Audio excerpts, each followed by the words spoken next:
大家好，我是老莫。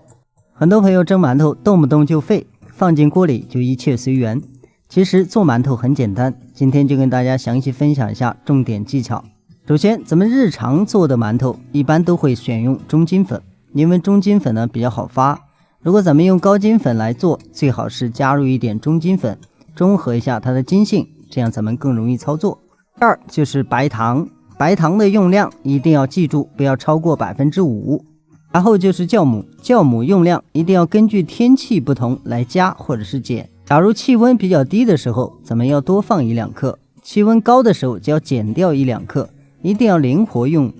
另外加水也是要注意溫度，比如咱們夏天就要用常溫水，冬天呢要溫水。這個溫水在加的時候，這個溫度一定要有，所以就要求大家和面一定要快，讓面團保持溫度。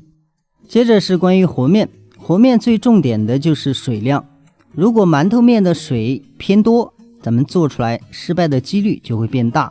因為面团比較軟，很容易發過。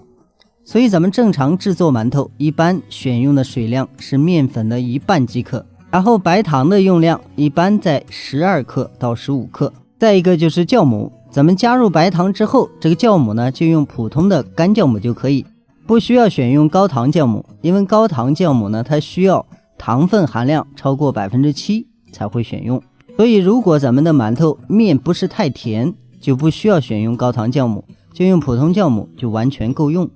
再有一個，咱們做馒頭面，很多朋友控制不好水量，每一次都會和得偏稀一點。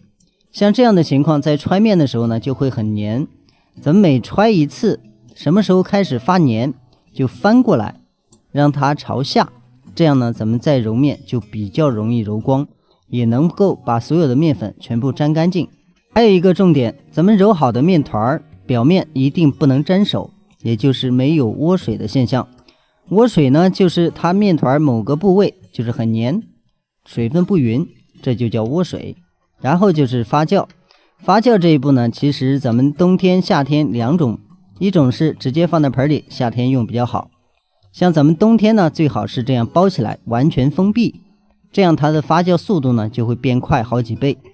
比如咱們着急吃馒頭，想現做現吃，也可以這樣操作，這樣就會發酵的比較快。再一個重點，發面的狀態一定要記牢，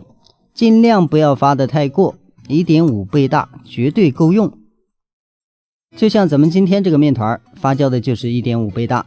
大家可以清晰的看到它裡面的蜂窩還是比較好的，這樣的狀態是完全 OK。咱們在家裡面做呢，一個是省時間，咱們揉制的時間呢不需要很長，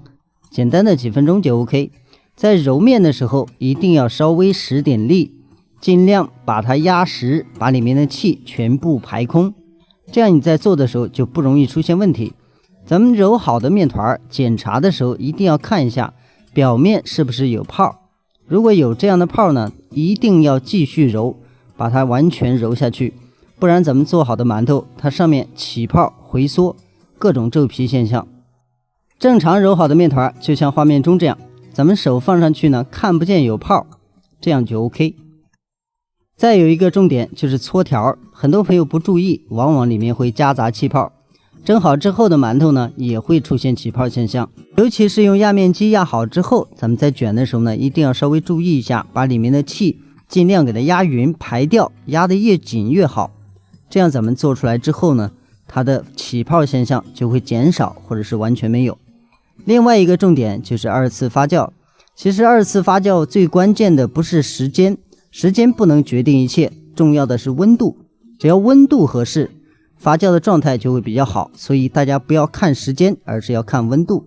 溫度合適它發酵的就快，發酵好之後蒸出來的馒頭呢就會比較好。如果說咱們發酵的時候稍微有點過，它就會出現回縮包括起泡這樣的現象。總之大家要想蒸好馒頭，一定要注意好咱們上面說的這些細節，再做就比較容易。咱們的視頻就到這裡，再次感謝您的支持和觀看，咱們下期視頻再見。